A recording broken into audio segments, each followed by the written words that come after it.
नमस्कार दोस्तों, हम ट्राइंगल पढ़ रहे थे। जियोमेट्री टॉपिक अपना चल रहा है और कविकली क्लास के अंदर दो प्रकार हम पढ़ चुके थे। त्रिभुज में हमने अंतःकेंद्र पढ़ लिया था, हमने केंद्रक पढ़ लिया था।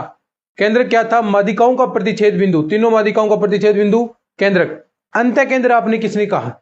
अंतःकेंद्र क्या कहा कि त्रिभुज की तीनों भुजाओं को स्पर्श करते हुए खींचा जाए, कोई वृत्त खींच रहे हैं, उसका जो केंद्र होगा उस सर्किल का, उसे आपने अंतःकेंद्र कहा। या फिर कोण समद्विभाजक, त्रिभुज के शीर्षों से कोण समद्विभाजक खींच रहे हैं और उनका जो प्रतिच्छेद बिंदु होगा वो आपका अंतःकेंद्र होगा। आज हम बात करते हैं परिकेंद्र। परिकेंद्र और बहुत सिंपल सी डेफिनेशन है कि त्रिभुज की भुजाओं के, देखो इसमें क्या होगा, डेफिनेशन में बात करें तो त्रिभुज की भुजाओं के लंब समद्विभाजकों, भुजाओं के लंब समद्विभाजकों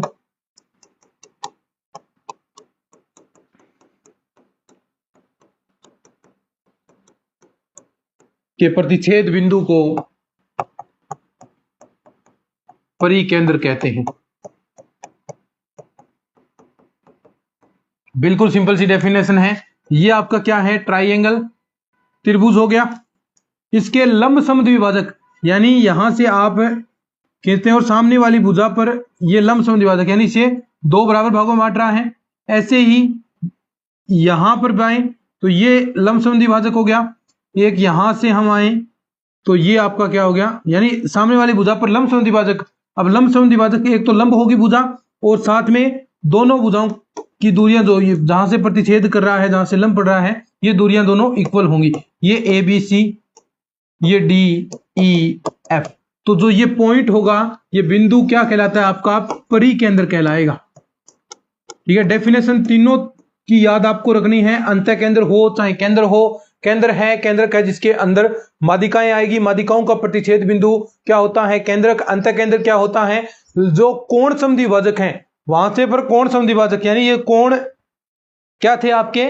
समद्विभाजक, यानी दो बराबर भागों में कोण बन रहे थे। अब यहां पर कोण का चक्कर नहीं, सामने वाली भुजा पर लंब समद्विभाजक आपका है, तो ये क्या कहलाता है? आपका परिकेंद्र। क्या होगा? परिकेंद्र। परिकेंद्र, अंतःकेंद्र और केंद्रक तीनों एक ही रेखा पर स्थित होते हैं, सहरेख होते हैं। ठीक है, ये थोड़े आगे पीछे होते हैं। ठीक है, दूरियां अलग अलग होंगी।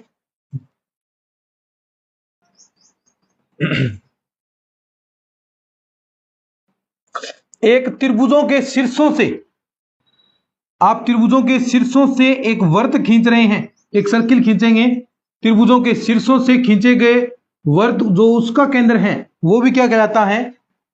आपका परिकेंद्र। डेफिनेशन लिख सकते हैं, त्रिभुज के शीर्षों से खींचा गया वृत्त का केंद्र परिकेंद्र कहलाता है। त्रिभुज के शीर्षों से खींचा गया वृत्त का केंद्र परिकेंद्र कहलाता है। अब जो परिकेंद्र होगा, इस प्रकार आपने विभाजित किया है। यहां सामने वाली भुजा लंब हो गई, यहां पर भी ये लंब हो गई, यहां से ये आपके पास लंब हो गया, लंब समद्विभाजक। तो ये जो क्या था? परिकेंद्र। अब इस परिकेंद्र का मान, इसकी परिकेंद्र की त्रिज्या के बारे में पूछा जाता है। इस परिकेंद्र की त्रिज्या का मान क्या होगा? तो ये सूत्र आपको जो फॉर्मूला बताऊं कि परिकेंद्र की त्रिज्या, परित्रिज्या, ये आपको ध्यान में रखना है। परित्रिज्या याद रख लीजिए इसको, वैसे निकालने की जरूरत नहीं है हम प्रूफ करने की, क्योंकि ए बी सी ये क्या हो गया? त्रिभुज की तीनों भुजाएं। ए बी सी क्या होगी? त्रिभुज की तीनों भुजाएं, तीनों भुजाओं का गुणा अपॉन में 4 और ये क्या है? एरिया, त्रिभुज का क्षेत्रफल। छोटी छोटी बातें हैं भाई जो आपको याद रखनी है। तो त्रिभुज के शीर्षों से खींचा गया वृत्त क्या कहलाता है? परिकेंद्र कहलाता है। ये वृत्त का केंद्र परिकेंद्र हो गया। परित्रिज्या इसे कैपिटल आर द्वारा हम व्यक्त करेंगे। स्मॉल आर क्या था? अंतःकेंद्र की त्रिज्या, वो क्या था? क्षेत्रफल। देखो याद रखने ये सारी चीजें, क्षेत्रफल अपोन में अर्ध परिमाप, किसका अर्ध परिमाप बताओ, त्रिभुज का। तो देखो ये मैंने याद किए हैं, तो आपको भी ये याद करने पड़ेंगे भाई। तो आर क्या होती है, कैपिटल आर परित्रिज्या, और स्मॉल आर क्या होगी, अंत त्रिज्या। जो इन सेंटर सर्किल था आपकी, उसकी त्रिज्या क्या होगी, ये इन सेंटर। तो ये फॉर्मूला बहुत इंपॉर्टेंट है, कई बार सीधे क्वेश्चन पूछे जाते हैं भाई, डायरेक्ट क्वेश्चन आते हैं। एबीसी यानी तीनों भुजाओं का गुणा अपोर में 4 बटा एरिया, 4 बटा एरिया, एरिया किसका, जो आपके पास ट्राइंगल दिया गया है उसी का एरिया यहां पर आएगा। तो इसको नोट करो, फिर आगे हम बढ़ते हैं भाई।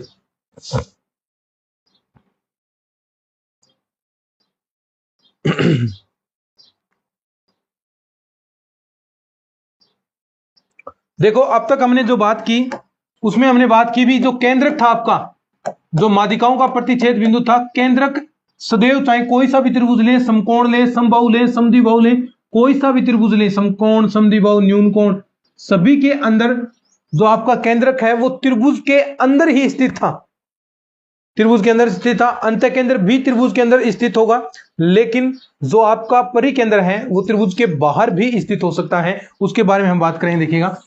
तो ये बातें लिख सकते हैं आप। देखो ये थ्योरेटिकल पोर्शन है, आ सकता है त्रिभुज के अंदर, ये ज्योमेट्री वाला थ्योरेटिकल होता है चीजें। केंद्रक सदैव त्रिभुज के अंदर स्थित होता है, केंद्रक सदैव त्रिभुज के अंदर स्थित होता है, ठीक है। दूसरा अंत केंद्र था जो आपका, अंत केंद्र भी क्या होता है, अंत केंद्र भी त्रिभुज के अंदर। लेकिन हम बात करते हैं परिकेंद्र की।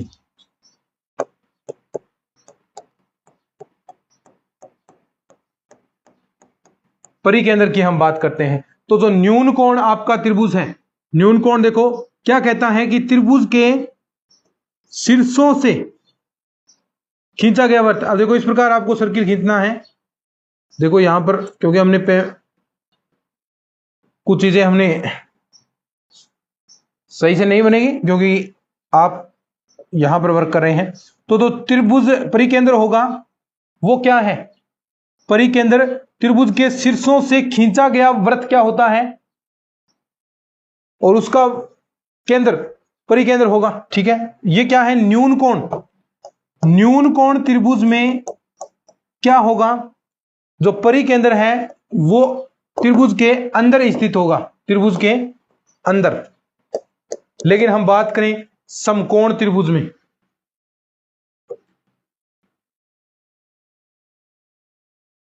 यह आपका क्या हो गया,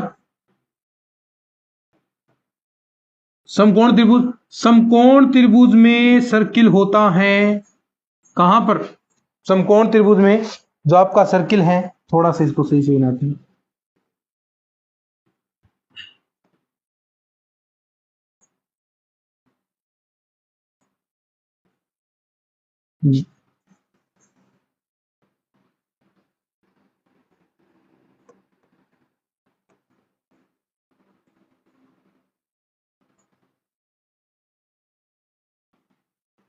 समकोण त्रिभुज के अंदर जो आपका परिकेंद्र है वो जो कर्ण भुजा है उस पर स्थित होता है।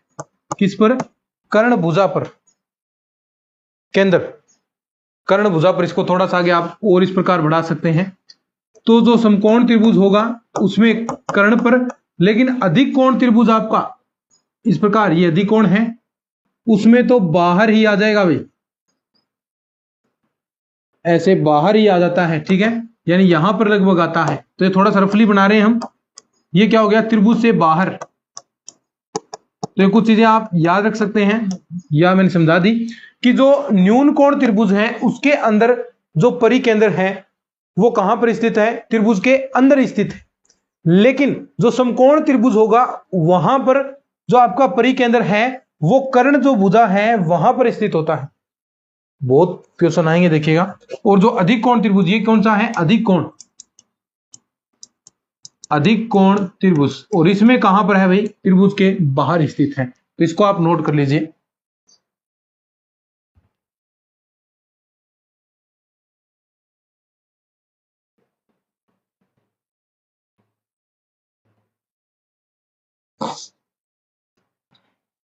ठीक है। अब एक और बचा है आपका लंब केंद्र।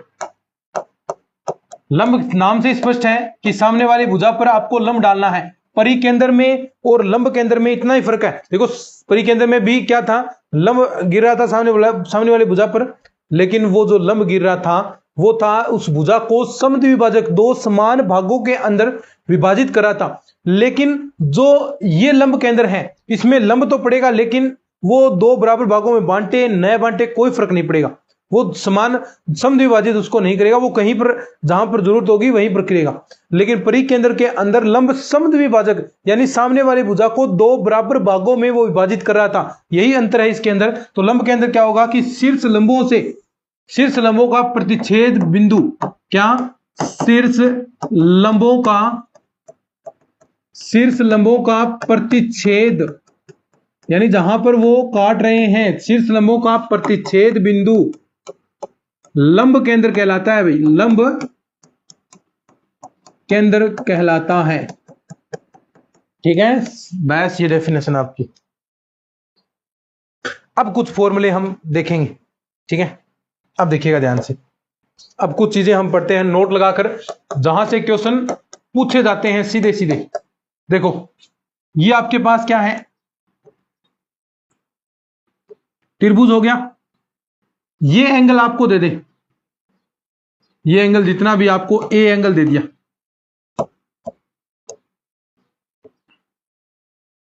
ये आपका केंद्र है अंतः केंद्र। ध्यान से सुन लीजिएगा एक एक चीज, ये दे दे आपको अंतः केंद्र और इस कोण का मान पूछे, कोण कौन से, बीओसी, कोण बीओसी का मान क्या होगा, जहां ओ क्या है, ओ है अंतः केंद्र। ध्यान से सुन लो भाई, एक एक चीज से आपके मान पलटेंगे। ओ क्या दे दिया, अंतः केंद्र, और ये एक कोण आपको दे दिया, तो कोण ए ये मान दे रखा है आपको, तो कोण ओ आपसे पूछा है अंतः केंद्र, तो क्या मान होगा, तो कोण बीओसी इज इक्वल टू कोण 90 डिग्री, या फिर सीधा आप लिख दीजिए क्या 90 डिग्री प्लस का कोण ए बटा 2, ये आपका क्या हो जाएगा, इस एंगल का मान हो जाएगा। भी जितना आपको ये मान दे रखा है ए, कितना भी दे 30 40 भले कुछ भी दे, तो आपको क्या करना है, अगर ये ओ अंतः केंद्र दे रखा है और ये एंगल पूछ रखा है, तो 90 में इस एंगल का आधा मान जोड़ दो तो आपका फाइनल आ जाएगा। सपोज दैट ये ए आपको दे दिया 40 डिग्री, कोण ए बराबर दे दिया 40 डिग्री, कोण ओ आपसे पूछा है, तो कैसे करेंगे, 90 प्लस का कोण ए बाई 2, आपको तो मैंने ये फॉर्मूला बताया है, तो 90 डिग्री प्लस का ए का वैल्यू कितनी 40, 40 में आप 2 का भाग देंगे 20 डिग्री, कितना 110 डिग्री। ये कौन सा एंगल आ गया, ये आपका ये एंगल आया। बोलो कब है ये, जब ओ अंतः केंद्र हो, परिकेंद्र है तो अलग होगा, परिकेंद्र है तो अलग आपका होगा, ठीक है, उसके बारे में हम बात करेंगे, पहले इसको नोट करें।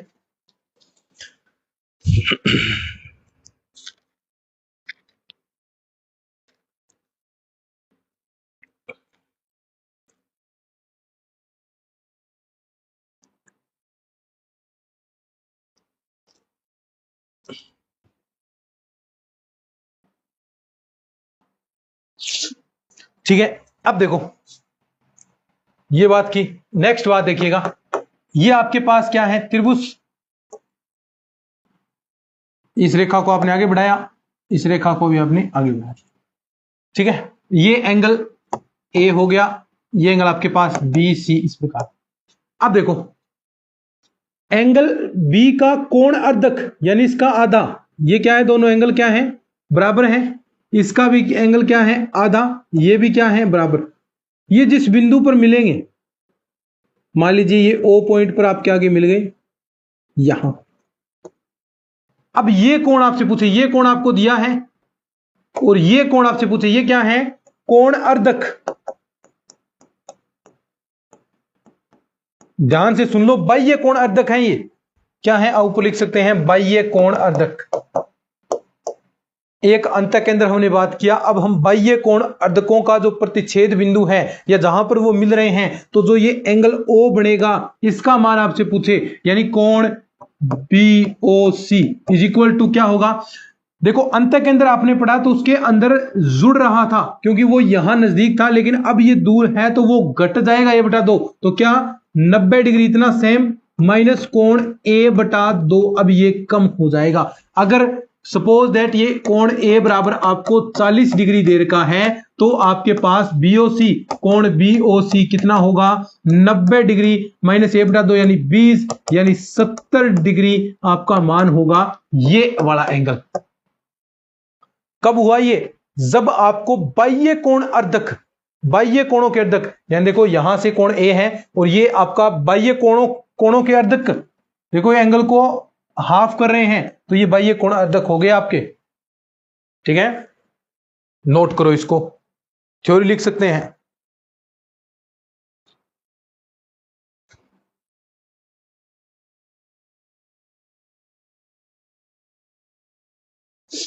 अब देखो यहां पर दो बाह्य कोणार्धक।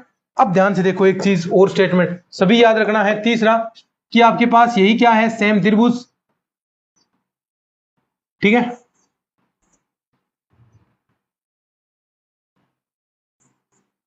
ये क्या है A B C। अब कहता है कि B का तो अंत्यकोणार्धक,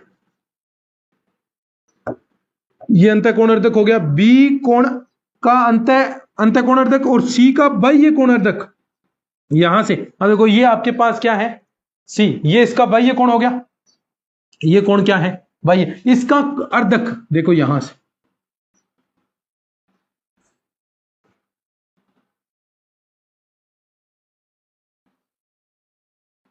ठीक है। ये रहा, मान लीजिए O बिंदु पर मिल रहे हैं और ये एंगल पूछा है आपसे, ये कोण A दे दिया आपको, ये एंगल दे दिया आपको कोण A डिग्री, और एक तो क्या हो गया कोण B का, तो कोण B का अंत्यकोण अर्धक, अंत्यकोण अर्धक तथा कोण C का बाह्य कोण अर्धक, अर्धक का जो प्रतिच्छेद बिंदु है उसका एंगल वो कितना होगा। देखो ये अलग ही बात आ गई, नीचे बढ़ रहा था तो आपने घटा दिया, यहां आ गई 90 में, आपने अंत्यकोण आ गया तो 90 में a बटा 2 जोड़ दिया। अब ये इस प्रकार आ गया तो क्या करना, इसका सिर्फ एंगल का आधा कर दो, कोण BOC बराबर क्या, कोण a बटा 2। मान लीजिए ये 40 डिग्री है, वही सेम, हम तो वही मानेंगे, तो कोण a बराबर कितना 40 डिग्री, तो कोण BOC कितना आ जाएगा 20 डिग्री। अब तक हमने तीन चीजें बात की हैं भाई, क्या क्या बात की है।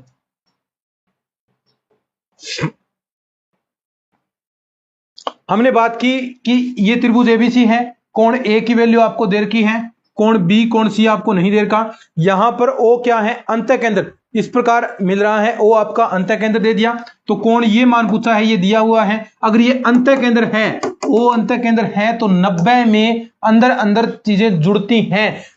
परिवार देखो एक साथ रहता है तो एक घर के अंदर रहता है तो सारा जुड़ा हुआ माना जाता है, अगर बाहर गया तो बिछड़ गया।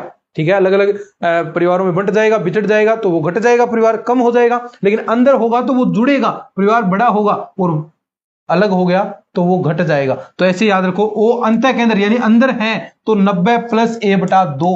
बहुत क्वेश्चन पूछे जाते हैं भाई, बहुत क्वेश्चन आते हैं, इंपॉर्टेंट चीज है ये तीनों चारों जो बताऊंगा मैं आपको। तो कोण BOC अंत केंद्र तो 90 प्लस a बटा 2 होगा। अगर ये आपको इस प्रकार, यानी ये बाह्य कोण अर्धकों का जो प्रतिच्छेद बिंदु होगा, बाह्य कोण बाहर हो गए तो यानी 90 में से a बटा 2 घट जाएगा। ठीक है,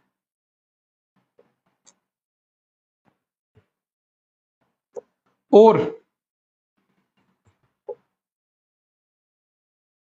एक अंत्यकोण अर्धक एक बाह्य कोण अर्धक और वो प्रतिच्छेद करे तो वो एंगल इस एंगल का आधा हो जाएगा। ठीक है, ये नोट डाउन कर लो आप अच्छे से।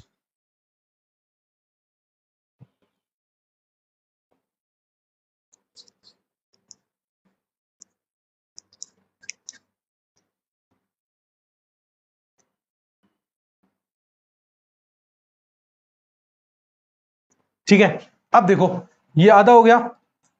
अब हम बात करते हैं भाई कि अगर ये त्रिभुज आपके पास चार ही 5 फॉर्मूले हैं बस, और कुछ नहीं है। ये त्रिभुज, ये एंगल कोण ए आपको दे दिया। ये अगर परिकेंद्र हो, देखो अंत केंद्र हो गया।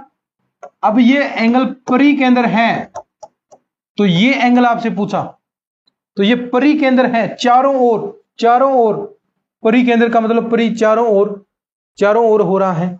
परि के बाद ऐसा भी कह सकते हैं, एक आपको मेंस देना होता है, 2 एग्जाम आपको देने पड़ते हैं, परि और मेंस। देखो इस प्रकार मैं सिर्फ याद करने के लिए बता रहा हूं, बाकी आप चीजें 2-4 बार करेंगे तो ऑटोमेटिक याद भी हो जाएगा। समझाने के लिए भी, परि, एक परि फिर एक मैन, तो मैन और परि 2 एग्जाम हो गए। तो अगर परि के अंदर दे तो ये एंगल इसका दुगुना हो जाएगा, यानी परि के अंदर बीओसी, कोण बीओसी होगा क्या, 2 इंटू एंगल ए। अगर ये 40 डिग्री है तो ये 80 डिग्री होगा, ये 60 डिग्री है तो ये 120 डिग्री होगा। ये किसकी डेफिनेशन है, अगर ये केंद्र परिकेंद्र है। नोट्स आपको हमने प्रोवाइड पहले ही करवा रखे हैं ताकि आपका टाइम वेस्ट न हो, तो नोट्सों के अंदर आप देख लीजिएगा, ठीक है। ये परिकेंद्र, लेकिन ऐसा ही अगर ओ लंब केंद्र दे दे, यदि इस प्रकार ओ लंब केंद्र दे दे भाई, कोई दिक्कत नहीं, लंब केंद्र भी दे सकता है। ये एंगल ए दे दिया, ये आपको लंब केंद्र दे दिया। लंब केंद्र देते ही बड़ा नाम हो गया लंब, तो 180 में से घटेगा, 180 में से कोण ए आप घटा दो। अगर ये ए आपको 60 डिग्री दे दे और ये लंब केंद्र कह दे, तो ये ओ बी सी यानी कोण बीओसी कितना हो जाएगा भाई, ये 180 में से 60 घटा दो यानी 120 डिग्री। ये 70 दे दे तो 180 में से 70 घटाओगे 110 बचेगा, तो वो क्या हो जाएगा आपका केंद्र। बोलो कितना आसान है, अरे आसान है कि नहीं, बिल्कुल आसान है वही चीजें, ठीक है। इसको नोट डाउन कर लीजिए। देखो ये जितने भी केंद्र मैंने बताए हैं, आपका लंब केंद्र, केंद्रक, अंत केंद्र, परिकेंद्र, ये जितने भी मैंने बताए हैं, ये सारे क्या होते हैं, एक ही रेखा पर स्थित होते हैं। ये नोट भी लगा के लिख सकते हैं, नोट अंत केंद्र, केंद्रक, परिकेंद्र, अंत केंद्र, केंद्रक, परिकेंद्र और लंब केंद्र, चारों एक ही रेखा पर स्थित होते हैं, एक ही रेखा पर स्थित होते हैं, बस।